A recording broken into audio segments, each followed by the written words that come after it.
Hello everyone and welcome to this episode, the graduate one, of the Women Talking About Learning podcast. I'm Andrew Jacobs. Before we start, who have you shared the podcast with? And have you rated us on your podcast player? If you haven't, pause the podcast and do so now. Please also leave a comment. We're finding that many listeners don't hear this message because they leave before the end of the podcast and don't know to do it. Let's get back into the episode. As the world emerged from the shadows of COVID-19, the landscape for graduates, especially women, transformed dramatically. Remote and hybrid work changed what was expected, and there was a social movement to work differently.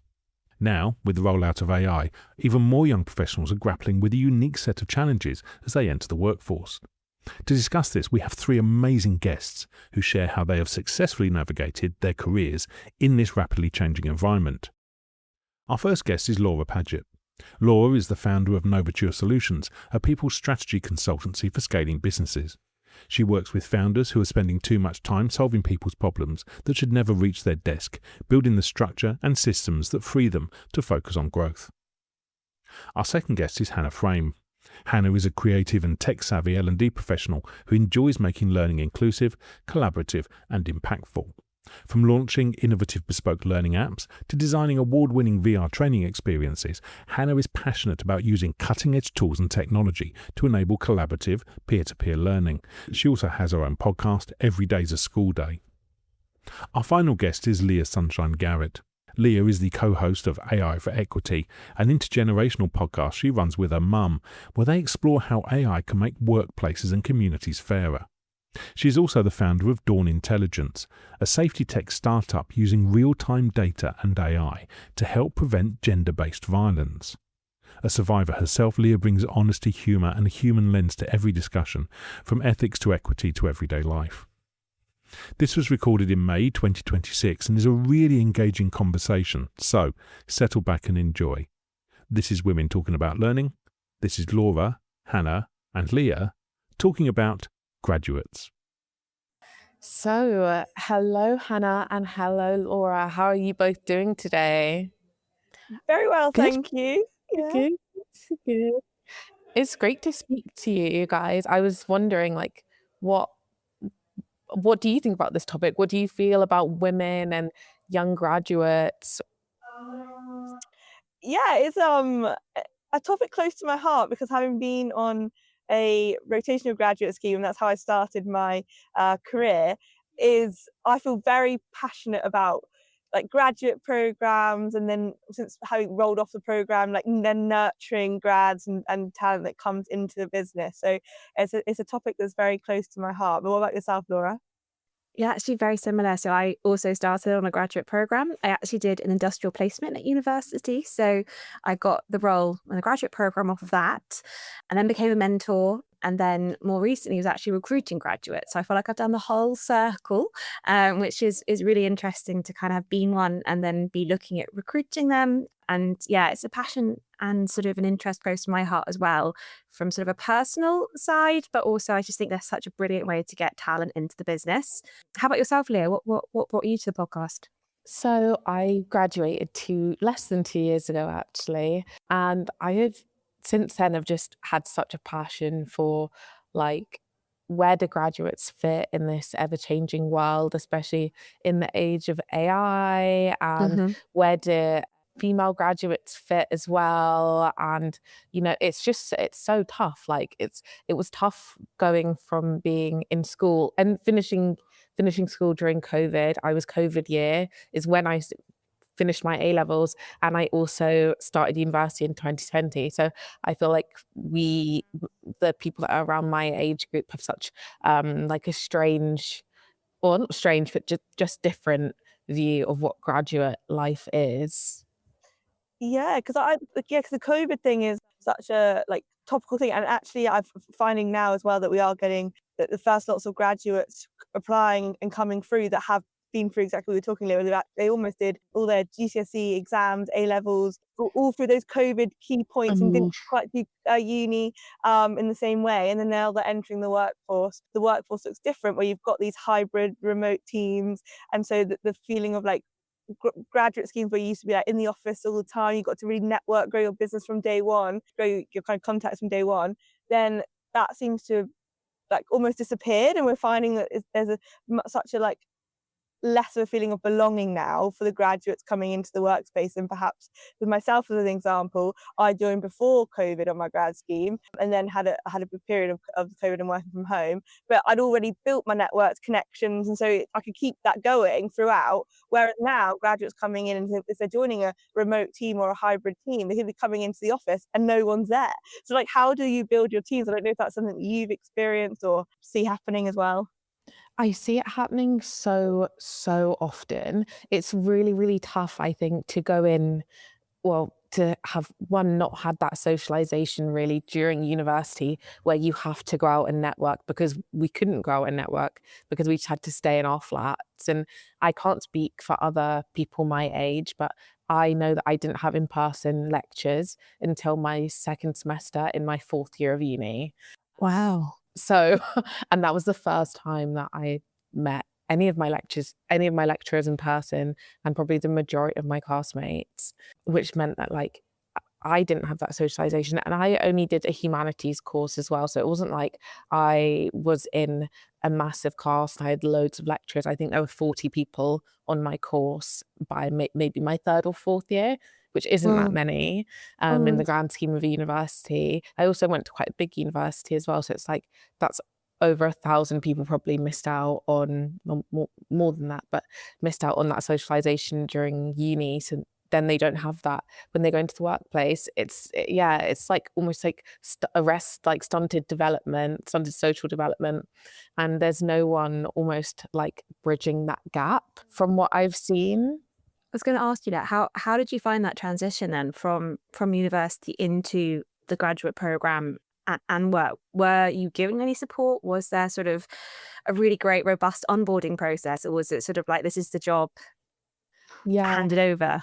It was really, really hard. I went straight into like an accounts management role at a really, really small company in Edinburgh. I was one of 12 people on my team, and like I was just expected from the get-go to know what I was doing, when in reality this was probably the most I'd had to work with anyone since I was maybe 16 years old, and I graduated when I was 21, I think 21 or 22. And then I left that job and I went into another role where I really was guided, and I was taught a lot more how to like cope in like an office environment and interact with people on a day-to-day basis. But after I left that role, I started working for myself. So I'm actually, to be honest, kind of back out into where I was during university, which is like not interacting with people every single day. But I know that I can speak for like my friends who were in the same place as me. What they have found is that it's been really, really challenging going into grad roles, because whilst I was lucky I was able to get two immediately after I finished uni, one of my close friends applied for over 700, and he got his first one in, I think it was October last year, and it was in Denmark. And so, Does he speak Danish? no, he No. doesn't. Oh, bless He him. didn't. He's actually got another job in London now, which is great. Oh, good. But so it took him a year and a half to get a grad role. That in itself is such a huge amount of time, and a huge amount of time that even just that gap can really be make or break for developmental skills, I think, in the Oh, office. definitely. And it was I like read that an resilience. article. So, oh, sorry, Laura. I was going to say that No, resilience, though, to have to keep going through it and everything else. But yeah, we're intrigued by the article. What was the article? The article I was reading saying that this year there were less than 10,000 graduate jobs on the market to apply for. If you've got every single graduate that year going for them, I mean, I'm not surprised by 700 applications, but as you say, Hannah, to keep going and persevering, and that resilience to get a graduate role, you're up against hundreds of thousands of students. It's really tough out there. It is tough. I think it's because they're getting rid of, aren't they, like the entry level kind of jobs, and those are the jobs that are being replaced by like AI or these agents, or just being resourced elsewhere. And then it's almost then is actually there's a responsibility on these companies, and that such as the one that I work for, where no, you've got to keep that community alive of graduate and even like apprenticeship placements and that early career entry point where you do need those entry level roles. Otherwise, the graduates are in such a poor position now because you haven't got those early stage like kind of jobs where that's where you learn all these skills, and that's where you can learn to do the grunt work, learn to do the doing, and as opposed to then expecting graduates have to go from 0 to 100 straight away, and it's just not feasible. So I think there's a massive responsibility on companies to keep those entry level jobs open and create more of them. I Yeah. couldn't agree more. I think it's quite scary when you see how few there are, and I can't help but look forward. And I'm usually quite positive in my outlook, but without the graduate roles or the entry level roles, come when the boom is the largest still population of our workforce, when they start retiring, which is now ongoing, we're going to have a vacuum of sort of talent where people don't know what they're doing because they haven't been given that springboard to learn in a safe environment. When I started on my graduate program, it was very different to yours, the sounds of it, Leah. It was a really rigorous training program. I'm talking about 6 months on the shop floor before you even went to start managing and dealing with teams. But it was a really well formatted process, and you were expected to make mistakes. You learn from them, and you made them once and you wouldn't do them again. I clearly remember ordering 20 cabbages, and I should have ordered 2 cases of cabbages, which at the time felt like a disaster because no one's going to buy that many cabbages before they get, the expiry dates. But you come up with some savvy way to kind of get around that, and it wasn't. I look back now and I laugh at how stressed that was, but that was huge when I was 21. And it was a mistake, and it was in the workplace, and cabbages, and there's far more other scary things you could be doing in work, but I was given that safe space. And my concern is that without these graduate roles, without these entry placements, where are these young people going to have that opportunity? Yeah, they're not. They're not going to be having that, and I think that's quite scary. I was actually speaking to someone who works in PR, and he was saying they're already facing the repercussions of the lack of entry level and grad Really, jobs. already? Yeah, and that, like he was saying, it's really scary because people are going to start retiring, but they have made these really rash decisions to cut their workforce and not have any entry level jobs coming in. So it's like you have just a few people at the top and a few middle managers, and they're all going to be retiring in the next 5-10 years. So where does that leave people? But it's also having such like a knock-on effect on physical labor jobs and all different sectors all across the workforce. Like some of my friends who haven't been able to get jobs are working in cafes or working at McDonald's, or working in like gardening or all these different jobs that maybe graduates weren't doing before. So they're moving into other sectors, which means that the people who would have traditionally been in those jobs, like school leavers, don't have those jobs now anymore either. It's like such a knock-on effect. It's such a shame as well, because not that the world doesn't need to be shaken up sometimes, because I really do think it does, because the world can get very stale and it can mean that there's like a lack of opportunity. But I really do think that this knock-on effect is just terrible. Yeah. I've got a question, maybe for you, Hannah, in terms of what it sounds like you're kind of working in maybe a tech environment. It was actually engineering and defence. Engineering. Yeah. Okay, interesting. I like to think I give that tech vibe. That'd be good. I was wondering, because you sort of said that there's lots of responsibility on the employers with sort of helping entry level roles. With this shift to AI, do you think the focus needs to be on human, like softer people development, as well as AI entry level training, or do you think it should be purely AI? How do we bridge that gap, which is already appearing, as Leah said, in our workforce? Yeah, so in terms of whether we need to focus more on developing those human skills. Yeah.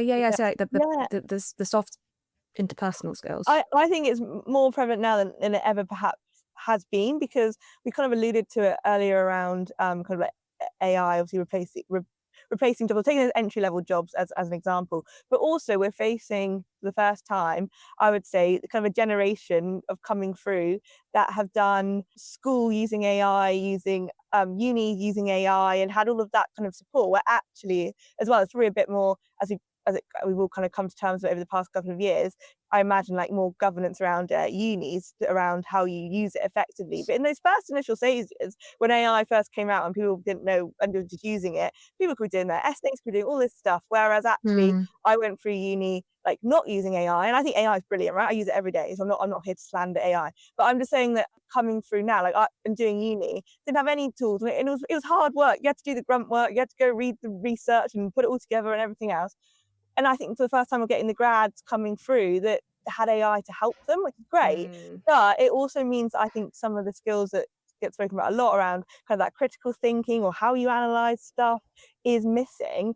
And then actually perhaps as well though, like, is there a question that how much do we need that when we do have AI to help support? And to your question, actually let's focus on those, developing those human skills in our graduates coming through around emotional intelligence or the empathy piece, or start looking at stuff AI can't do, because where AI might come and replace some of this stuff because it does it quicker and more efficiently, actually the stuff that we need in the workforce is the human, the business partnering, the taking the AI and knowing what to do with it. So actually that's what we should be focusing on. But I'd love to know your opinion, both of you, Laura and Leah, what your thoughts are. Go first, Leah.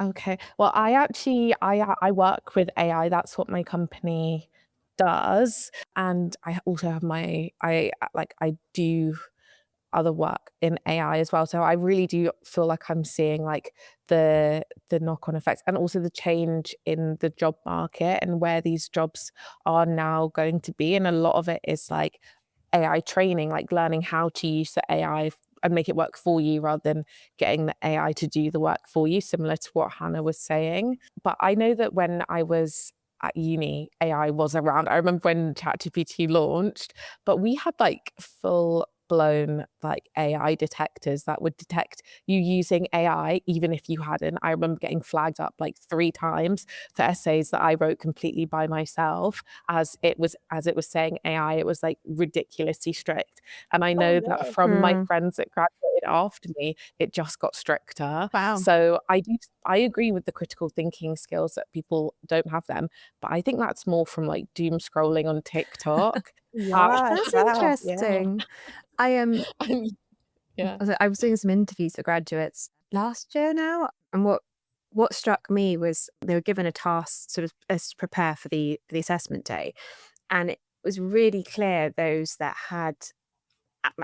I imagine the majority used a form of AI to help them with the presentation, but there was a clear divide in the room between those that actually analysed what had been spat out and understood it, and those are just taking it at face value. So it was really interesting, because a large proportion who came across brilliantly just hadn't got the information or the understanding underneath to be able to talk through it as you would imagine someone should be able to if they're going to give a talk about it in the workplace. But in terms of the soft skills and again critical thinking, I do a lot of sort of workshops, and what I like to do is kind of look at the team, and I mean, you've probably seen it on Instagram and stuff, just how would you answer the phone? do you do like the telephone receiver, or do you hold your palm up to your ear? That across the workplace now, the dynamics are incredible. You'll get so many different responses for the same question. And I think sometimes where it's all online, a Slack message, a Teams message can be so misinterpreted. Just like the same, like mimic could be a different hand signal that you use. Actually getting up and having that conversation face to face is really important. And quite often there's a real lack of wanting to go up and speak to that person. There's a real inclination to type the message because it's quicker and easier. But actually, I think we need to be nurturing that in-person conversation, the coffee chats, because actually that's where you learn so much more, and you get the information, you get more than what you asked for, because you know, you're having a cup of coffee, you're away from the desk, conversation flows. I don't know how we build that in, because again, if you're tracking productivity and efficiency, which AI does, that's actually not very productive time, but we all know that it is. Yeah, and it's so essential. I think it taps into like one of my favorite topics, which is around like peer learning and that social learning. So something that we're trying to do in our kind of business at the moment is really try and foster and find those opportunities for exactly that, where you can do those peer learning opportunities or those coffee chats, and how do we build that into like the way that we're working. So some of the stuff that we've introduced is, I mean, they're not groundbreaking, but like even just like introducing every month you're kind of connected with someone new in the workplace, and you have like a social lunch with them, and you kind of Oh, I share love your that. knowledge and tips that way. And then something else That's we're really, really really like good. aiming to do for later this year is have like a whole peer-led conference and kind of getting our early careers involved, so everything is driven by people within the team running and delivering these sessions and doing a bit of that skill swapping in person. And yeah, we'll see how that goes, but it will definitely trying to find exactly your point, or at those moments where you can just get together and share, build your network, and everything else. How have you found those incentives? Like, do you have to incentivize them to go for their lunch, or is it sort of a willing participation? Winning, it was all, yeah, it was winning. It was already in place when I joined like 10 months ago, so it's something that they had already Okay. kind of set up. But it just every month it was like called Social Circle, and they just connect you over email, and then it's over to the person, right, to make that connection and block that time. But everyone that's signed up for Social Circle has that kind of accountability up front, that that's what they've signed up for, right? They've signed up to go and have a meeting. It doesn't necessarily always be in person. They definitely, I know, happen like virtually as well, but it has that real encouragement to go and talk to people within the function, and real like share, which I think needs to happen more. But how do you find, if you like work for yourself, those moments like connecting and with other people?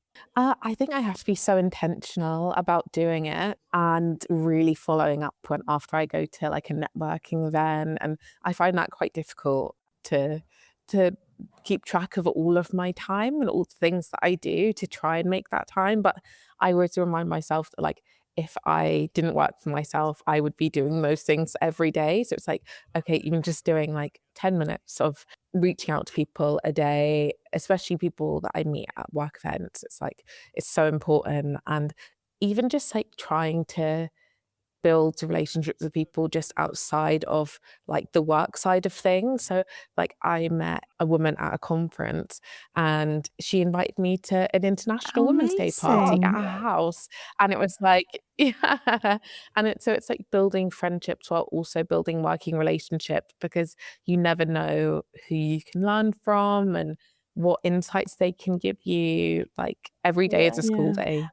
And I reckon that's Allyship. like, yeah, definitely. I think that's a good like tip for graduates, right, entering the Mhm. workspace, like in terms of what should be focusing on, and what leaders and managers should be championing is that going out and making connections, building your network. Because certainly if I reflect on my graduate like program, that was 100% the best thing that I got from it, was the networking and the connections and the relationships that you build. Because to your point earlier, like it opens doors, opens opportunities that who knows where one conversation might take you, and might be like there'll be another kind of opportunity opening up, and then they can think of you, and maybe like this might be the right time for it, and you can open some doors. So I definitely reckon like a tip for graduates, and it's probably harder now, right, but really being intentional and going out and making the effort that you've got to. Exactly. What I found, and I do quite a lot, I go out and I meet people, I'm quite friendly. I've had quite a lot of backlash from people when they find out how old I am. I've had quite a few people be like, "Why would I wanna work with you? Why would I wanna work with Gen Z? I don't like Gen Z." My I've God. had quite a lot. I've had, like, quite a lot of that. Oh. Probably at least once a month. I'll get And something like how do you respond to that? 'Cause that must be quite. I mean, imagine the first time it was quite shocking. the first time I like called my mum, and I was like, Oh, I can't, I was inviting someone to an event, and they sent me this really long, quite nasty message. Oh And gosh, I that's was like, horrendous. I was like, so sorry, no, it's Leah. fine. It's fine. But this is like not, it's like not just me that's experiencing this. Quite a few of my friends have had similar experiences. And when I spoke to my mum was like, yeah, people really don't like Gen Z. And I was like, but why? And I think it's like it feels like there's such a big gap in communication styles, or change in communication styles, even between Gen Z and like Gen Alpha. There's a huge difference in communication styles. So between Gen Z and millennials, there's a huge communication style. It's just different, and we need to figure out how to bridge that gap. I've kind of learned how to like code switch between the different generations almost. That's interesting. Yeah. That's been easier for me, but it's been really, really tough. Yeah. It's been really, really hard, especially I when think we're quick to stereotype, aren't we? Definitely. yeah, we are really quick to stereotype. Yeah. What do you think of like? I have got a question which I'm you go, Laura. really I was going to sorry. ask you a question first. You go first. Yeah, I was interested in asking. When I left university, or when I went to university, graduate apprenticeships weren't really a thing. If I'm being honest, they weren't promoted, and they weren't what they are now. Did either of you consider doing a graduate apprenticeship rather than actually going to university? Because I have to admit, looking back, if they'd been the ones that are available now, I think I probably would have gone down the apprenticeship route. But I'm really interested, perhaps like Leah, because you're slightly more recently out of the sort of university sphere, if that even crossed your mind. It didn't really, but I think that partially is just because I didn't know what I wanted to do. I think if you were the type of person who had at least an idea, then it would make complete sense. Like if you were doing engineering, like what you do, Hannah, like I could understand someone doing an apprenticeship or being a graduate apprentice. Like I could understand that, because you would want to make some money, and you really need experience now. You can't just have a degree and like go into the world of work. Like, yeah, it would make more sense to do that, but I didn't think of it. Interesting. Yeah, I agree with you, Laura. I don't think it was really kind of talked about or known about, because now when I see people that are on the degree apprentices, I'm like, that is amazing. Like the fact that work and an environment are paying for you to get a degree and you're straight away earning money, like that's amazing. But I also reflect and I'm like, I also loved university because that's how I've met my friends, and that's how I've built kind of those social skills, life skills are so important too. I think degree apprentices are fantastic, and I probably would consider it, and especially to Leah's point, if you have that set direction of where you want to go. But I also wouldn't. I enjoyed uni, so I enjoyed that time of my life. But I did have a question I wanted to ask yourself, Laura, because it was reflecting on kind of when we talked about kind of some of the issues between like Gen Z, Leah, which sounds awful, but have you noticed if there's any like gendered issues for women graduates in the place where you work? No, if I'm being honest, I've always seen quite an equal divide in graduates, and if thinking now, maybe slightly more females getting the graduate positions, but I think it's more telling the higher up you go. I would say typically that's where I see the gender divide coming in, and actually more men progressing upwards and women getting stuck at kind of that middle seniority level. So I think, from personally speaking, what I've observed and what I've been part of, like pretty equal in terms of the graduate, which is great. It's just a bit further up that it gets less uniform.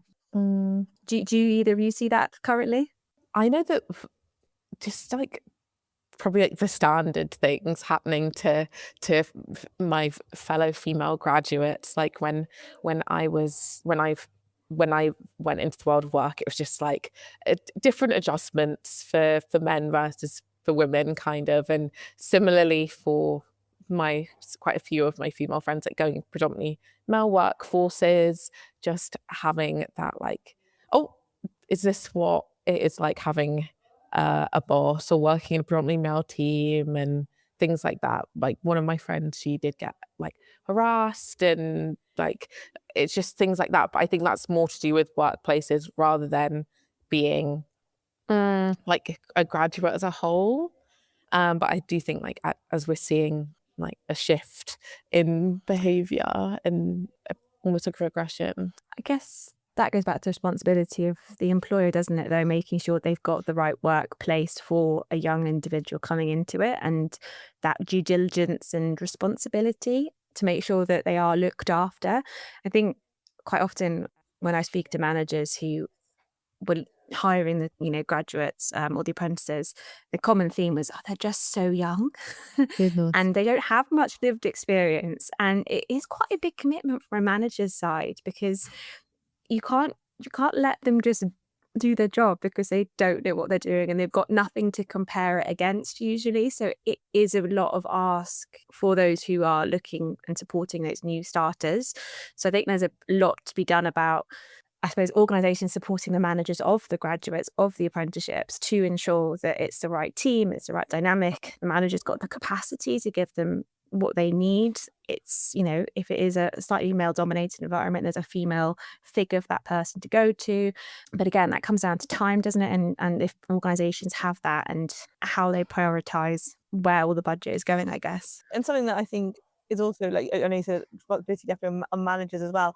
I definitely don't know whether this is something you both feel or experience, but I also find this, because I have been a graduate, this obligation almost to protect the graduates too and try and nurture them and give them good opportunities. So I do try and get myself involved, and particularly if I think about, probably a bit more biased towards the female graduates, to be honest, just to like really champion and support them and make sure they've got opportunities, or make sure that they feel kind of included in conversations, or if they're on calls, like kind of spotlighting. So I had the opportunity to manage a graduate in my previous company, and she was fantastic, and I was just making sure, like, again, like, she had the opportunities. And this year I kind of recommended her for the 30 under 30s learning technologies, and she got a place. And so again, just really trying to like champion Brilliant. women and graduates in the space, just because I know, like, having been there, like, it's nice when you've got supporters. So I don't know if that's something either of you do or try and do. Yeah, I definitely do that. If I can help anyone, I know that I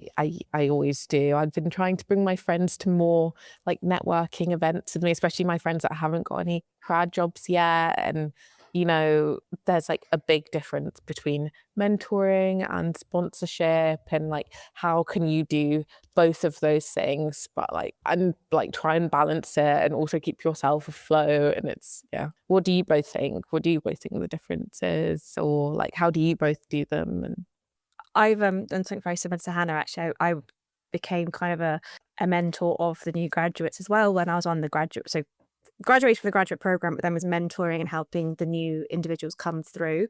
I think in terms of mentorship and sponsorship, finding someone who's going to sponsor you and help you get into the room is key. And I think one of the biggest pieces of advice I could probably give a graduate is finding someone that's prepared to work with you to give you the platform and elevate you. Because if you're not given that opportunity, it's really hard to get the recognition and make those connections, like you said, Hannah. But having a mentor who's more senior is also incredibly worthwhile.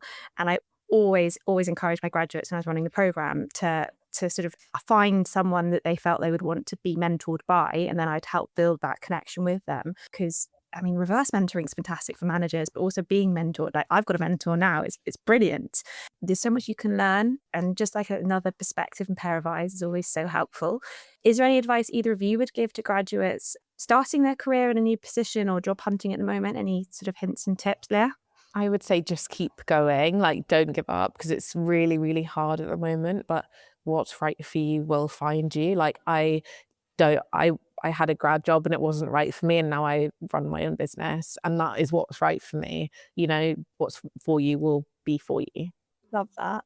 Yeah, I'd echo what you're saying. Like, I think also as well, there's an element of, really needing that resilience, but also taking the opportunities where you can to go to some of these like free events that are out there in a particular kind of industry that you would like to maybe explore, and have a look at what does go on, and see if you can get yourself some of those, and to really be kind of like bold and brave, and like going and having these conversations with people, and growing your network is not always the most comfortable, the easiest thing to do, especially if you're braving it and going to some of these events solo. But you try it. I think it would be my advice. Well, but Laura, what would your advice be?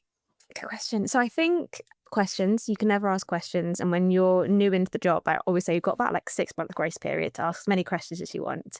But to caveat that, always make notes. And it doesn't matter how you make your notes, but what people don't like doing is repeating the same thing over and over. So you can get a great reputation and, be really well thought after by the questions you ask. But you can also undermine it, I guess, if you don't actually listen. So balancing the two is a fine art. Yeah, no, definitely. And I think there's that element there of just like remaining curious and like be curious about things, and Yes. and then that will help advance you. But this has been such a great conversation. I could chat to you both all day, but yeah. Thank you both so much. No, it's been brilliant speaking to you both. And Leah, I'd love to find out more about what you're building with AI and doing sort of independently. It's so impressive. I mean, I've only just started my own business and I'm a bit older than you, so I'm in awe that you've done it so early. Thank you. Yeah, we'll stay in touch. We thoroughly enjoyed this episode. The graduate journey is so different from what it was a few years ago. The shift in job market dynamics is having an impact everywhere, but notably in graduate and entry positions. However, some things do remain constant. Connection, networks, and communities are as essential now as they have always been. A huge thank you to Laura, Hannah, and Leah for sharing their personal thoughts and offering valuable tips. You'll find their details and all the links mentioned in the show notes. We're recording again soon, so keep an eye out for the new episodes. We'll be back in a couple of weeks, and next time it's the Strategic L&D one. As always, thanks for listening, and we'll see you again soon.